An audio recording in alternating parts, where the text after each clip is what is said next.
Not so breaking news. Francis Ngannou inserted at number 10 in WBC heavyweight rankings. I'm a bit late on this one. However, something to be talked about. You know, we got something here. Francis Ngannou, number 10 in the welterweight. I keep saying welterweight. I don't know why, but when I see that top 10 in, I don't immediately think WBC. You know, my head goes to welterweight, UFC guy, you know, whatever. But in WBC heavyweight rankings. So very interesting stuff. I think based off of his performance, you got to think he beats a lot of other people, right? If you see the potential in someone that much, you got to, you know, give them the credit they deserve. He went in there against Tyson Fury. He beat Tyson Fury. People say, oh, Tyson Fury, it's a boxing match. He won more rounds. Da, da, da. I don't think they know what they're watching. I'm going to be honest with you. I really don't think they know what they're watching, because every time Francis Ngannou landed a punch on Tyson Fury, every time he moved Tyson Fury in the clinch, every time anything, even when he would take a punch from Tyson Fury, he got the better of the exchange. The punches from Tyson Fury would bounce off of Francis as if he had protective armor on. Tyson Fury, every time he got hit by Francis, including the one knockdown, he just looked shaken by it. It looked as though he did not want to feel that again, and you could tell he was more hesitant. You know, if you look at the way Tyson Fury was fighting against Deontay Wilder, putting Deontay Wilder on the back foot, constantly coming forward and, you know, using his size and wearing on him, he was not able to do that against Francis, and there's reasons for it. He wasn't going to be able to. Francis had the strength advantage. Francis had the clinch advantage. Every time they were in the clinch, he would basically do what he would do in MMA. It's called takedown defense. If a fighter in MMA goes to dive in on a clinch attempt, which Tyson Fury was doing against Francis, if they do that, all you got to do is, you know, do some takedown defense. And what is that, right? Whether that's swim for an underhook, really clamp down tight on an overhook, or shift your weight, get some head position in there. All these things that Francis was doing, posting on the neck of Tyson Fury and then hitting on the break. All these things that Francis Ngannou was doing against Tyson Fury are things that he's done several times in MMA. You just don't make such a big deal out of it. Or not that you don't make such a big deal out of it, but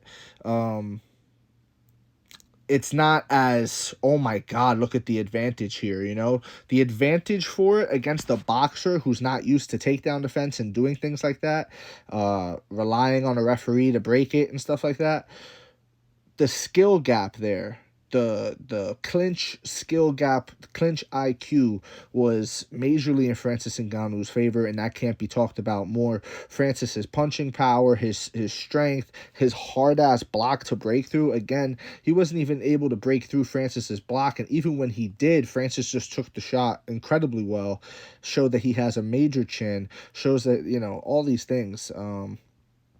And at the end of the fight, I would have rather have been Francis, bro. That's another way that you could look at to try to tell if someone won a fight or not. When you could look at the two people and think, who would you rather be? You know what I mean? Who would you rather be? Because there's a lot of times where someone loses a fight, but it's like, did they really lose? This guy's fucking eye is like this. His nose is broken. All things like that. But he won on points. Cool. That's cool, winning on points. But there's also something to be said about the actual fight that's taking place. You know what I mean? The actual punishment that's being dished out, you know? Everything, people want to say, oh, Tyson Fury landed more shots. Okay, but it would take like 5 Tyson Fury shots to accumulate to one Francis Ngannou's punch in terms of damage, okay? In terms of damage, Francis Ngannou, one punch is worth about 5 of Fury's. You get what I'm trying to say here?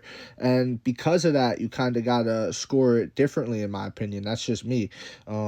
Landing more doesn't mean you're winning. I just don't see how that correlates, but it is what it is. He is inserted at number 10. I think Francis would beat guys like Anthony Joshua. I think he would beat guys like Deontay Wilder, you know, Andy Ruiz. I think he could hang with the best heavyweight boxers in the sport. And, you know, I want to see it. I hope it gets made. I want to see him thrusted in there against literally the top of the top. Maybe when Anthony Joshua is done with Otto Valin, or however you say his name, or even Deontay Wilder, and who the hell is Deontay fighting? Joseph Parker. My apologies. So, you know, I think Francis could beat all of these guys. I also think he could potentially lose, right? Like there's a potential there, but I think he has the ability to be a fun addition to the boxing heavyweight division, and I would like to see the boxing fans also embrace Francis Ngannou. The performance he put on against your heavyweight champion deserves respect and credit, and I don't see how you're not excited to see Francis Ngannou fight Andy Ruiz, Anthony Joshua, Deontay Wilder, Joseph Parker, all these guys. You know what I mean? If Otto Valiant manages to get one over on Anthony Joshua, I wouldn't mind seeing that fight. You know what I mean? Like there's so many of these guys, the Trezoras of the world, even if you want to, include the UK fan base and get them excited. All of these fights, bro. Francis Ngannou versus any of the top 10 in boxing is a fun fight, and I think boxing fans really need to start embracing that and welcome this man in as a someone that you want to see box another top boxer. That's my take on this one. Let me know what you think in the comment section below. If you agree, if you disagree, it does not matter. Just join the discussion and please follow for more. Thank you. You are appreciated.